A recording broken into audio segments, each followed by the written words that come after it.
Well, they are the highest paid coaches in college football, but how do they rate against their contemporaries across the board and within the conference? This should be a really good discussion. We're looking at SEC coaches, and we're going to rank them 1 through 14 here.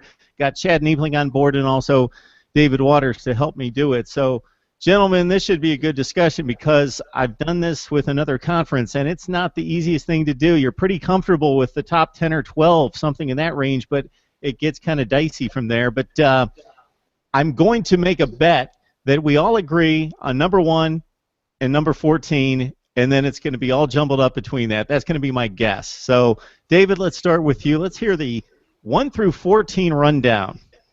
I guess I'll start with 14, and we'll count our way up. Got Derek Mason, of course, Vanderbilt. I think you said we would probably all agree on that number 14 guy, so that's probably going to be him. He came in after Franklin at Vanderbilt. Didn't really hit the ground running and couldn't carry on the success that Franklin started there. He has a little bit to build off of, and then he said he learned some things his first year, so we'll kind of see if he can take the next step and get Vanderbilt at least to respectable. Number 13, I got Mark Stoops. He started last year pretty strong, 5-1, and then the wheels just fell off. It was like probably when they ended up not, squeaking out the win against Florida, last second lost in overtime. They probably kind of deflated and kind of brought him down a little bit. And he's recruited well to the point where Kentucky hasn't really seen those type of athletes a little bit. So he's probably getting the talent there. Now we'll just see if he can coach. And I think the surprise was how bad besides Bud Dupree, how bad the defense was there, him being a defensive coach. Number 12, I got Jim McElwain, from Florida, come over from Colorado State. I think what we've seen from him there, he knows how to build a team from scratch. But he has some SEC experience as a coordinator, so he kind of knows what to expect. Will take a while to rebuild that Florida offense. Number 11, hit next. I got Butch Jones. Struggled, his first 2 years. Ended last year well. Can he build on that? The recruiting is going very strong for Tennessee. Still got to see more wins from Butch Jones. Had previous success other places, but I still have yet to see if he can be a consistent winner in the SEC. I think probably first big surprise, I got Kevin Sumlin, number 10. It's kind of low, but after starting very well with Johnny Manziel, kind of fell off, years 2 and 3 of his years in the SEC. No defense there, and it's really hurting. And you could really tell last year that that was a point of emphasis, bringing in John Chavis. So he probably can shoot back up the rankings a little bit, with the Chavis hire. So we'll see what happens there. Number 9, I got Brett Bielema. I love what he did at Wisconsin. I think that kind of why I put him above Sumlin and Butch Jones, and really, really good end of the year streak last year. In a very tough SEC West. So that's the one reason I put him above Butch Jones. People were comparing him a little bit, but I think you can do that streak in the SEC West versus the SEC East. I'll put you a little bit higher. Number 8, Dan Mullen, Mississippi State. Came over from Florida after Urban Meyer. Took him a while to get to the point where he got Mississippi State up this year. Ranked number 1 last year. Big improvement. People really thought, this day and age, maybe not see that number 1 in Mississippi State. He got it done. Number 7, Hugh Freeze, a great recruiter at Ole Miss. Up there with Mississippi State last year, and beating teams at the top of the SEC West, Alabama for one, and he got that big win. Ricard Treadwell goes down in the Auburn game, falls apart a little bit. But he's got a nice resume built up where he's about my midway coach in the SEC. Number 6, Gary Pinkel, Mizzou. To me, doesn't really have as much to work with as a lot of other teams in the SEC. Came over from the Big 12 where he had great success. 2007, I think it was, when Missouri was up there competing for championships, back-to-back SEC East titles when people really didn't expect, counted them out the whole time. And I think he's building something nice there. Number 5, Les Miles, LSU. Talent, but the situation of not being able to find a quarterback has probably kept him down on the list, as well as the Tigers the last few years. Has got a national championship, he can count on to bring himself up the ladder board a little bit. But it's just lately this kind of seems that the same LSU hasn't been there, and the same Tiger fans are getting restless. But he's got the talent there to compete year in and year out for SEC West championships. Number 4, Mark Richt. I think we've all seen the joke. Probably the best, however you want to say, 10-2, 9-3, 8-4 coach in the country, but always seems to not quite, can get over the hump to get in the national championship. But last time he's won the SEC championship, 2005, but did have that great year in 2012. Most people say, if they didn't play Alabama in the SEC title game, they're probably playing the national championship game against Notre Dame and probably win. Number 3, Gus Malzahn, Auburn. First year in the SEC, took them to the national championship game. Very, very close loss to Florida State. Love his style of offense. I think it will pretty much work with whoever's back there, so that will keep him up. I think he keeps winning. Plays Alabama and Nick Saban tough every season. So, I think that's a big part. I think he'll compete just as long as he sticks around in the Plains. Number 2, old Spurrier. Done it at 2 schools, Florida and South Carolina. Built both programs from kind of mediocrity to being some of the SEC's best. Had a down year last year, but kind of expected. You're going to have that one down year every now and then. But Spurrier, he knows how to coach. He's probably got about 1-2 more years before he can do anything. Before I peg him down a little bit based off of his resume. Winning those types of games at South Carolina is to me a big, big feat. Number 1, no doubt, Nick Saban. He's done it. LSU. At Alabama, he can takes the teams, gets the best recruits, and just wins. Dominates the SEC wherever he goes. All right, Chad, before we kick it to you, some things to consider for some folks maybe compiling their own lists out there, because this is difficult to do because there's a number of ways you can do it. Are you talking about if you're going to grab a coach right this second, or are we talking about their track record, their legacy? So for a guy like Steve Spurrier, do you want him coaching your team right this second? Well, I think if you look at the track record, you would much rather want the Steve Spurrier from 1996 than necessarily 2015. Wins, losses, championships, those are intangibles, or those are tangibles that can be measured, obviously, but then you get past that. Resources. Look at the resources at Vanderbilt. Look at the resources at Alabama. Obviously, there are different expectations for different coaches in different situations based on the recruiting base and based on the resources and the facilities. Expectations, what was that particular coach given? What kind of situation did they find themselves in? Did they come into a decent situation, or was it a disaster? And then are we taking into consideration their record at other jobs, what they did outside of the conference? Brett Bielema, obviously, with a nice run at Wisconsin. All right, Chad, I'll turn it over to you. Man, this is you know what? If you guys were able to see my notepad, you would see that I scratched through names like on multiple times here. Get past like the 4th or 5th spot. It's like right in there, literally, you could get a dartboard up with names and just toss it at them, and you would probably fit them in, and you're going to cause argument wherever you go. But at 14, my start of my list is a lot like David's. 14 would be Derek Mason, and here's the thing with Mason: I don't know that there's ever been a Vanderbilt coach in their history probably that has had as much expectation or pressure to win his first year like Mason had, coming off of Franklin's time there. Then you jump into Mark Stoops. Stoops in his 2 years is 7-17 there at Kentucky. Kentucky is a lot like the program. I like to equate it to Mississippi State before Dan Mullen took it over. It's a long-term building project. And the thing is, though, if you're looking at Stoops' record and you want to judge him that way, then yeah, he deserves to be down. But he's doing a lot for a team that pretty much was, in the world of obscurity when it comes to football, and he's able to do something. He's getting money now pumping into their facilities. So I think he has the opportunity to do something great. But right now, if you're looking at him at the last 2 years, and you're looking at him right now, he's down there at that 13 spot. Jumping up next for me would definitely be Jim Mack. I think he has the SEC experience, working with Saban at Alabama from 08 to 11. Colorado State turns around and they average the last 2 years that he was there, their run game averaged 5 yards a carry. He's proven that he can do the job. And now he comes into a talent-rich state like Florida. The Gators have never had an issue with recruiting. Brings on Randy Shannon, who's going to tear up the South Florida as far as recruiting is concerned. So I think right now yeah, you buy him low, but his stock is going to rise. So I got him at 12, but I think he's going to be a guy that potentially moves up the chain. At 11, I'm putting Butch Jones in there. And the reason why I have Jones there at 11 is because of the fact that he has done a phenomenal job at recruiting. But let's see if he can translate that to the field this season. Coming off of 5-7 and 7-6 his last 2 years, basically 12-13. Let's see if he can translate those back-to-back top 10 signing classes to the field, and that's where it matters. So for me, right now, looking at him, I think he's got the talent, but let's see what he can do.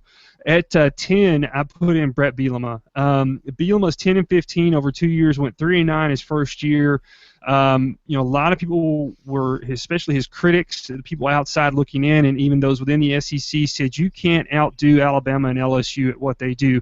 But you look at what they were able to do down the stretch this last season, and they did indeed do that. 2 1,000-yard rushers for 2 years in a row, a top 10 finish for defensive unit, a team that's coming back this year that's going to look a lot like the previous Wisconsin teams that we've seen at Arkansas, a team that's going to grind it out. You've got a fifth-year quarterback in Brandon Allen. This is a team that you don't want to sleep on, much like the rest of the teams, but you know what? They're in the West, and in the West is going to be different. But if I'm looking at pure coaches, Brett Bielema, in my opinion, is one of the better coaches. He just needs to prove it on the field a little bit more.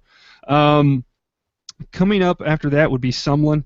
I think Kevin Sumlin in his 3 years, if anybody walked into a better situation, it's unbeknownst to me.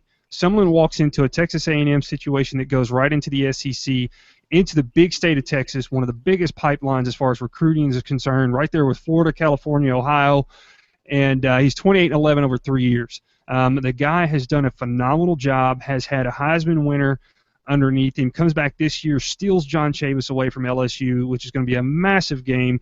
I think that's all he's needed. He has needed the ability to stop. If he can do that, someone runs up the ladder here. But for me right now, I've got him at 9. At 8, Dan Mullen. Dan Mullen has done a lot with less, a lot like another coach on my list here. At Mississippi State, he's done a lot with 3 stars that other programs have done with 4 and 5 stars. And to turn around and get Mississippi State at that number 1 position, I think says a lot for him and the program and what he's been able to do.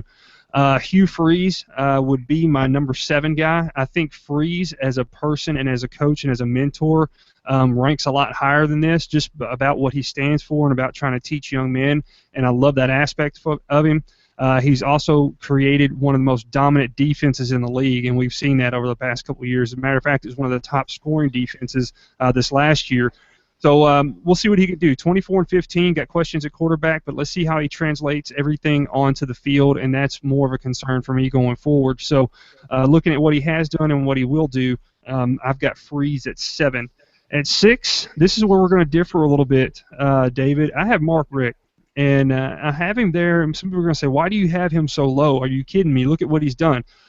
14 years at Georgia, he's gotten 2 SEC gotten to the 2 SEC championships out of it, okay, in 14 years. Every year this team is looked at to be one of the top, highly touted teams, and a lot of that has to do with the fact that Georgia is a very talent-rich state. They border Florida. This is one of those schools, much like LSU and other schools, you don't have to worry about talent coming to your school.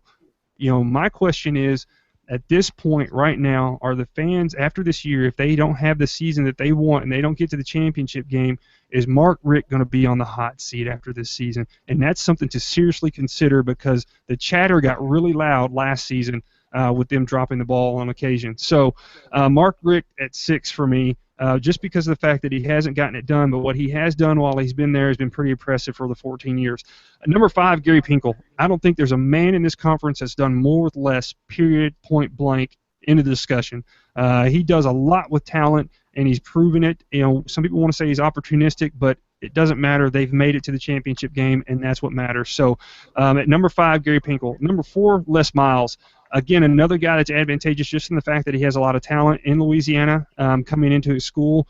But he has been able to do some things, and during his tenure there, he has gotten a national championship. He has been to the championship game on another occasion and lost to another SEC West foe in Alabama. It wasn't pretty, but he got there, and that says something for him. So he may be kooky at times, but he's a guy that I think is very has a high IQ when it comes to football. At number 3, I'm putting Gus Malzahn. And you say, why do you have this guy so high? He hasn't been in the league. But you got to remember, as an offensive coordinator, what they did there in 2010 with Cam Newton, then you turn around. Gus Malzahn is a guy that has proven everywhere he's touched, he has that Midas touch. He did it at Arkansas, went to Tulsa, went to Arkansas State, turns around, heads to Auburn. It's just this guy knows the ability. He knows how to put the right players in the right position to win games, and that says a lot, and he's proven it. So at number 2, Spurrier. There's just really no explanation there at why I do have him there. It ends. Spurrier is your second best option. Now, Spurrier, I agree with you, Mark. Spurrier today versus Spurrier yesterday, 2 different guys. But that being said, if there's somebody that can help your program rebound and know how to get the guys in place that you need, it's Spurrier. And I look at him in a lot different fashion than I look at these other guys. And number 1, hands down, would have to be Saban. Not only has he done it at one program, but he's done it in 2, in the same division, in the same conference. Been very successful. A guy that has a process and it's paid off, put a ton of guys in the NFL. Just somebody that, when you're talking about comparing coaches in any and every league in college football, Saban's name pops up at one of the top. Very interesting, guys. We're pretty much on board across the board with most of our guys here, but at the same time, there are some noticeable differences. So let me start with Derek Mason at number 14 for much of the reasons that you guys cited. If he would have won 5 or 6 games at Vandy last year, coming off 9-4 for James Franklin, he may have upped his status a couple rungs for me. But that was a complete disaster last year at Vanderbilt. They came out of the gate. They lost to Temple by 30 points, an SEC team that had gone and won 2 consecutive bowl games, losing to Temple by 30 points and not scoring an offensive touchdown, and it did not get better from there. We will see what Mason has as he's named himself a defensive coordinator coming up in 2015. At 13, I'm going with Jim McElwain, tremendous offensive coordinator in the past, goes to Colorado State, really didn't win big in the Mountain West until that final season. He really broke through on that final season, going 11-2 with the Rams' high-powered offense. Chad mentions the run game. They also have a prolific passing game there at Colorado State in what I consider to be the best non-Power 5 league in college football. McElwain at 13. Number 12, I'm going with Mark Stoops, and I give him the nod over McElwain because extremely difficult situation in Kentucky. He comes in. Yes, the wins haven't quite followed yet, but he's in year 3, couple top 20 recruiting classes. So I pretty much put Butch Jones and Mark Stoops in the same barrel here. They have shown that they can go out on the recruiting trail and get the recruits. Now, can they convert those to wins? Tennessee with the higher expectations. I would like to see Kentucky make a bowl game this year and get to that 7 or 8 win plateau in the next couple years for Mark Stoops. But again, back-to-back top 20 recruiting classes at Kentucky, and he's doing it non-conventional ways, going to Ohio and Pennsylvania to get the job done there. At number 11, like you guys, I'm going with Butch Jones. Like I stated, the great recruiting classes, top 5 the past 2 years. Let's see how they convert. Going from 5 wins to 7 wins is a nice step up. But to go from 7 to 9 or 10 in the SEC means you have to start defeating top 25 teams. That's going to be significant for Tennessee and a real test there for Butch Jones. At number 10, I'm going with Kevin Sumlin, so we're pretty much on par there as well. I echo the thoughts of Chad in regards to the situation there at Texas A&M. To his credit, he's kind of turned that into the chic university, but he's had a lot of help there in dethroning the Longhorns in regards to facilities and resources. He's got the big plush 102,000 seat stadium now that they're going to debut. Johnny Manziel certainly didn't hurt the wow factor, so Kevin Sumlin needs to match the wow factor with the defense and winning bigger games. And as David mentioned, after the 10-2 or 11-2 start, 9-4, 8-5 last season, and really got blasted by the better teams. At number 9, you guys had him rated much higher. I got Mark Richt at number 9. So Chad mentions the consistency. He wins 9 or 10 games every year. The consistency is outstanding, and I think he's a class individual. However, can you think of a time that Mark Richt has pulled off an upset? He loses 2 games per year that he has significantly better talent than the other team and loses a couple games every year like that. When does he ever beat anybody that's better than him? I never see it. The 2012 team, unfortunately, just bad timing on his part. He was 4 yards away, one more play, another tick on the clock, however you want to phrase it, from possibly winning a national championship. I think we would all agree right there. I got Richt at number 9. At number 8, I'm going with Dan Mullen. He comes to Mississippi State, a state that's loaded with talent per capita, but not the volume that you see in Georgia, Louisiana, and Florida. So he's had to win with coaching up players. He was very close to being on the hot seat. The Mississippi State had to make that stretch drive 2 years ago just to get to a bowl game, win its last 3 games, finished well, came into last season strong, and we saw what they accomplished last year. We'll see if they're able to hang on and be able to duplicate those kind of seasons. So the same charge goes to Hugh Freeze as it does to Dan Mullen here. You had the big season. Can you duplicate it in the difficult SEC Western Division? All right, at number 7, Steve Spurrier. So he's my classic case of legacy versus coaching prowess right this second. I know he's coming off the one down year and only removed, though, from 3 consecutive top 10 finishes, so I don't want to give him too much of a hit for this past season, but I just don't see the energy, the drive there on the recruiting trail. He's fallen back in the recruiting rankings. He's got some facilities. He has some resources at South Carolina, although it does not compare to the likes of Georgia and Florida potentially. So I will give him some credit for staying in that top 3 in the SEC East despite some limitations there. At number 6, this is where previous track record comes into play. Brett Bielema at Wisconsin took over a very strong program from Barry Alvarez, so I don't give him too much credit there, but he maintained it, brought it to a higher level, winning 3 consecutive Big Ten championships, getting to 3 consecutive Rose Bowls. He comes to Arkansas. The record is not great at 3-9, but he took over a difficult situation in the aftermath of the Bobby Petrino incident and John L. Smith's tenure, which was a joke. Bielema comes in. They're horrible the first year, but we can see it building, and he gets the 2 big wins at the end of the season, or the 3 big wins, including the bowl game against Texas. We see what he's got going in Arkansas. It's going to be difficult to maintain the recruiting because he doesn't have their in-state type talent that his competitors do. He's going to have to go out of state to keep up with the big boys. At number 5, I go with Les Miles.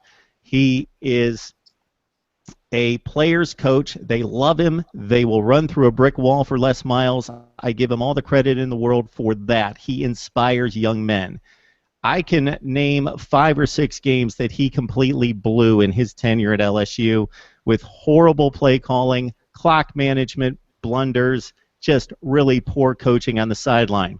If this guy gets a guy just to manage the clock, he jumps 2 spots for me. Just get a coach that can manage the clock and manage the game for Les Miles. Otherwise, he recruits in state, but it's all right there for him, and he wins football games, but obviously he was set up rather nicely by Nick Saban. At number 4, I go with Hugh Freeze. I got him very high here, but he took over a difficult situation, and he goes from 2-10 to 7-6, 8-5, winning bowl games, and then the nice season at 9-4 last year that when they were really playing well and healthy, they looked like a top 5 team at that point. So Hugh Freeze, Dan Mullen, going to have to stay up with the big boys, A&M, LSU, Alabama, despite not having quite the resources or the talent base. So that's going to be interesting to see in the next few years. At number 3, Gus Malzahn. Probably the best reclamation job I've ever seen in college football, taking a team that went 0-8 in the best conference in college football and winning it the next year and coming within 8 seconds of a national championship. Okay, now he takes it downer at 8-5. We'll see if he can come back. So this is a bit of a testing ground to see if Malzahn's truly an elite coach over the next couple of years, because he had the one miracle in place. Let's see if he can sustain winning. At number 2, we haven't heard the name yet, Gary Pinkel. I've got him at number 2. His recruiting base doesn't compare to the other people's that we're talking about right here. In Missouri, he won consistently in the Big 12. He gets thrown into the SEC. I thought it was going to be a disaster for this program. They went 2-6 and a really ugly 2-6 that first year. He rebounded. He acclimated his team to the level of play. As Chad mentions, 2 consecutive championships in the SEC East. They've gotten a break with the schedule, but still 7-1 and 7-1 in the SEC is certainly top-notch. And Nick Saban, It would be one thing if somebody took over for Nick Saban today and then we were ranking them based on winning conference and national championships. Nick Saban came to Alabama when they weren't winning, and that was after coming to LSU when they weren't winning. Check out LSU's records throughout the 1990s. They were a 500 program for a decade. Nick Saban goes there, wins big, wins national championships, goes to Alabama, revives the Tide, wins 7 games the first year, and then has taken off and hasn't looked back since. He's a guru, a genius on the defensive side of the ball, pushes the buttons, knows what to do from a psychological standpoint. His teams play with poise and power, and they play with tenacity, and he is probably the best coach in college football.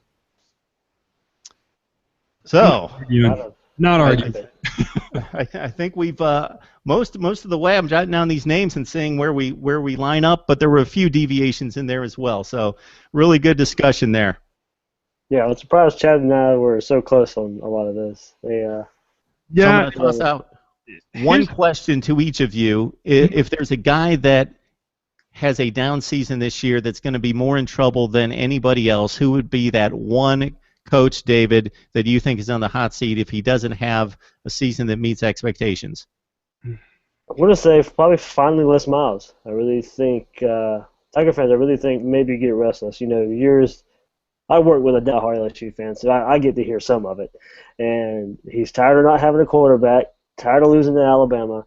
And him and his friends he said he mingles with, he said they're on the edge a little bit. I think one more season and you might can see them getting a little restless, especially for that talent, and then not seeing the results that they expect. For me, I'll give you 3: Les Miles, Richt, and Mullen. I think if they have for whatever reason, one may be a little more severe than the other one as far as like coming out the gate, what happens, and what it takes. But I think if Mark Richt doesn't do it this year, I think some of the fans, it's become a little bit of stale. It's become stale for them. I think, if it's another year of not meeting expectations and they don't get to that SEC championship game, there's a possibility that he is on the hot seat next year. Les Miles, I agree with what David said. I think his Les Miles kookiness and the Mad Hatter thing and not being able to finish out the seasons as expected with the talent that's there, the whole quarterback situation, not coaching, you brought up, Mark, with management that have been obvious coaching issues. I think that has run its game and run its course with LSU fans. So I think another dismal season there could be a reason that they may move on. And Mullen, for what it's worth, has been there for 7 years now. I think if they got what they got last year, I think if this season, if it doesn't pan out well, he returns to that hot seat conversation. Okay, folks, leave us your comments. Would love to hear what you have to say about our rankings. Chad, appreciate it. David, you as well. Great discussion. Top 14 coaches in the SEC, 1 through 14. Thanks, Mark.